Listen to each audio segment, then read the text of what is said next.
Veia créixer com l'herba i em mirava el sol al damunt. L'altre és un homenatge a la vida.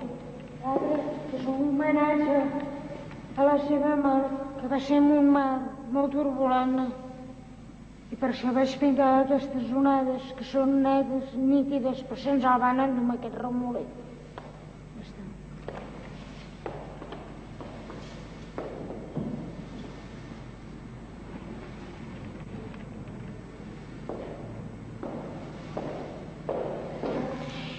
Quan vam trobar els poemes d'il·lustrar-li el llibre que creiem que seria el que ell havia dit que l'il·lustraria. La primera pensada va ser fer un quadre de 10 metres, però perquè ja el tenia projectat al moment d'acabar aquests dos. Aleshores vaig començar aquest amb un partit que hi ha en el seu llibre, que diu: davant de llenç amorós, no recordo el blanc de la neu, sinó grans desitjos de tu.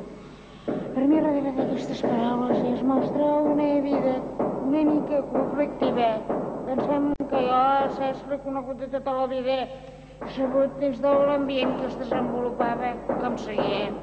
Aleshores, en aquest quadre he pogut fer un ritme narratiu que està compost amb el vermell i el negre, per més que amb tot domina el blau i el groc.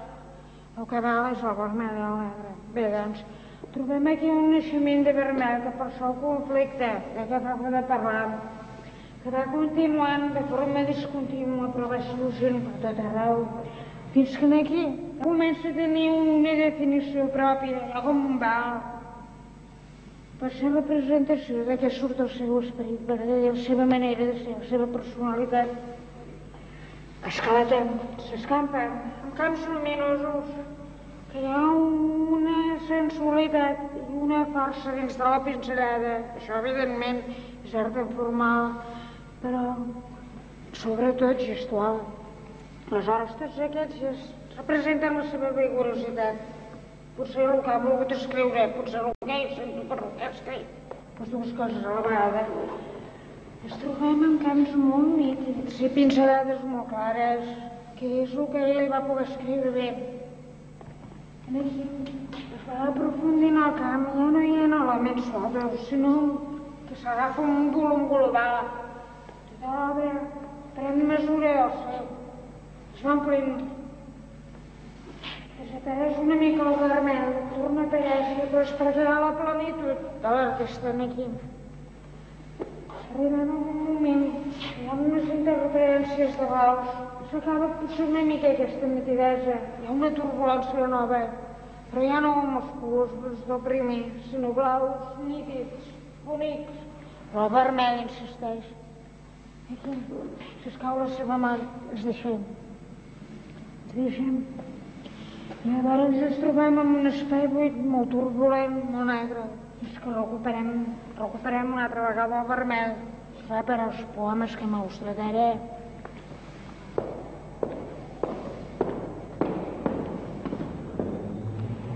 Aquí el llibre del poeta.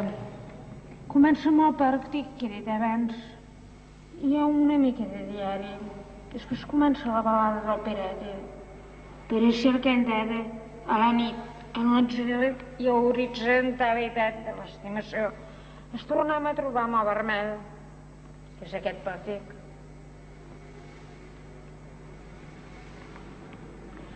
El pòrtic és aquesta mena de vellut vermell.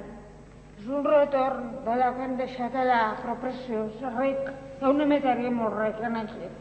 Hi ha unes línies blanques molt pures i una mica de negre.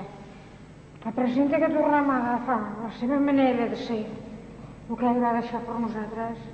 I aquí hi sorgeix el segon poema, el primer, perdó, que parla d'una fantasia.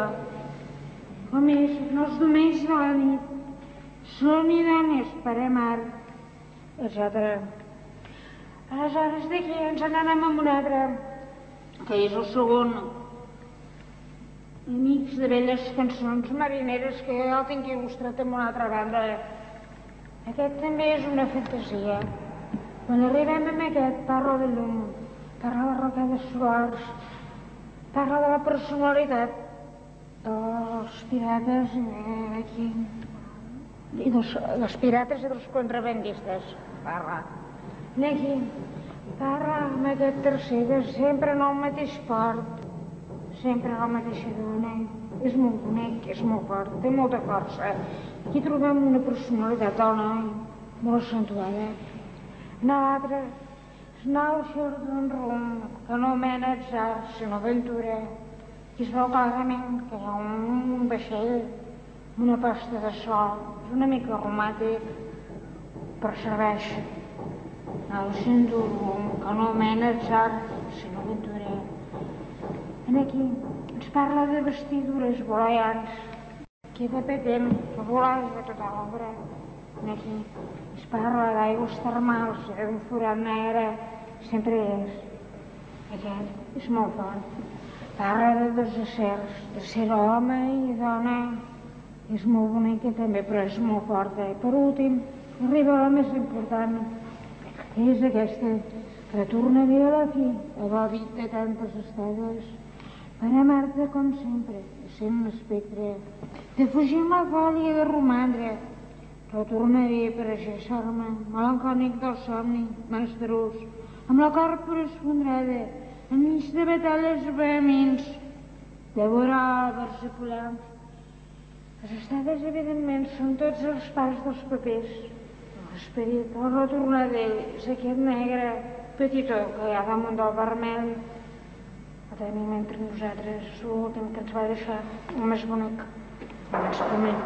Aquí ens trobem amb un original que ell havia escrit de molt jovenet, potser un dels primers versos que ell va fer.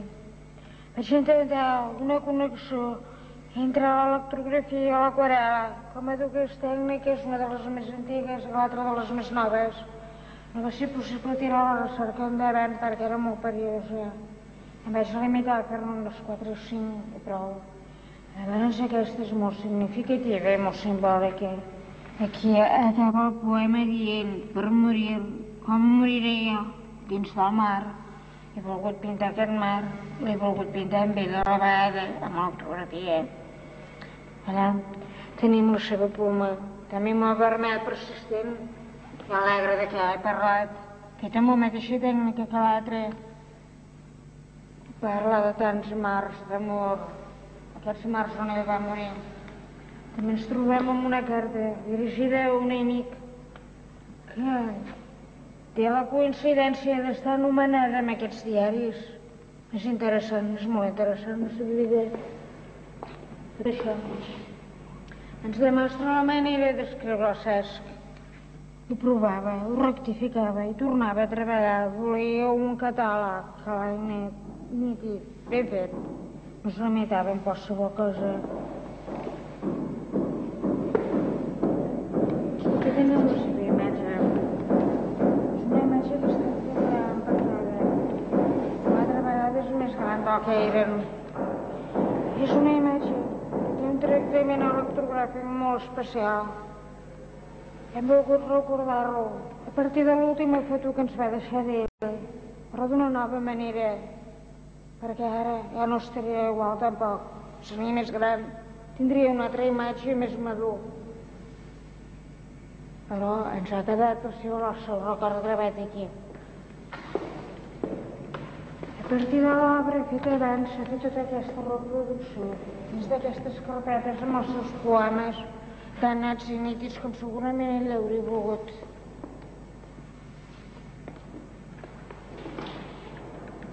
Tota la carpeta sencera són 5, ha pogut ser 9 els que va deixar. Ens hem limitat a 5 perquè els costos eren molt elevats.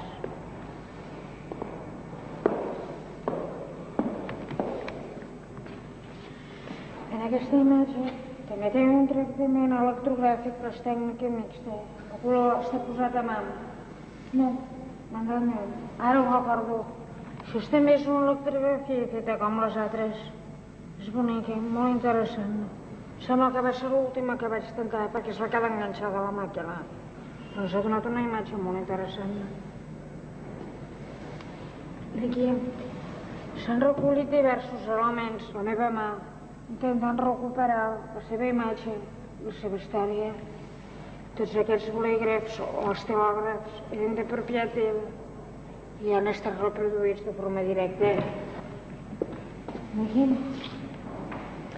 tenim les seves imatges a partir de les seves fotografies, que jo recordo més de la seva vida, o sigui, al damunt amb els seus cabells tan nets, llargs, rossos, la del mig, que va ser l'última que es va publicar d'ell, la de baix, una època que ens sembla dolenta, quan va tornar de la mili.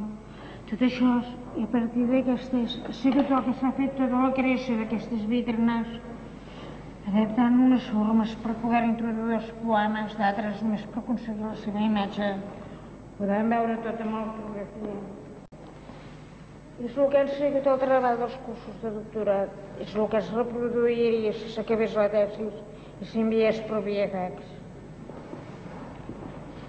Aquí podem veure que tota la seva poesia donava vols a dins de la mort, sempre parlava del mateix. Potser era una tristesa, un pressentiment, no ho sabem. Aquesta és molt interessant. Ens recull des de la gran mirada, fins a l'element més mínim que som capaços de reconèixer, que ja no reconeixem què hi ha. És una gran expansió. Aquí ens trobem a l'alta volta la seva imatge, amb aquest negre i vermell que sempre parlo. Comença ja també un altre dels seus poemes, potser no tan bons com aquests últims, segur. Tot això gira entorn al mateix.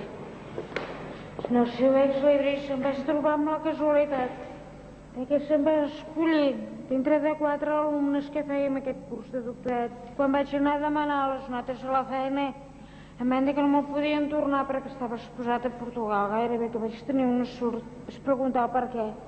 I van dir perquè hi havia qualitat i te l'hi han portat. Vaig recordar de seguida que ell es havia quedat a Portugal. Va ser una coincidència. Em van enviar a la revista on sortia l'article. Aquest diari i aquesta pluma és l'original d'ell que porta el seu nom. Tots els llibres és molt simbòlic. Porta la pluma, porta el seu nom gravat. Sabem, per tant, que és d'ell. És la que han fet servir aquí els exlibris. I el diari el van recollir del mar. I no, lògicament, la família el van recollir, el van portar per aquesta significació de les últimes lletres que ell va deixar escrites. A partir d'aquí, tot l'altre simbolisme pur. Jo vaig jugar amb la vida, que la meva paraula feta de la meva mà, una lletra que diu vida, donar vida per treure vida dels seus poemes, aquelles dues d'elles de quan eren les costes d'Humbert, que hi era molt estimat. Aquí ens explica aquests escrits, ens expliquen una mica la manera de ser, el que pensava i com ho feia. I que amb aquest bocinat de paper de bar he escrit el mateix que en l'altre, treballava amb molses, feia una recerca del català. I també ens demostra que era molt sensible, veient aquesta fulla de gerani enviada amb una amiga seva. Tot el que més són elements simbòlics que han estat fets en els cursos del doctorat.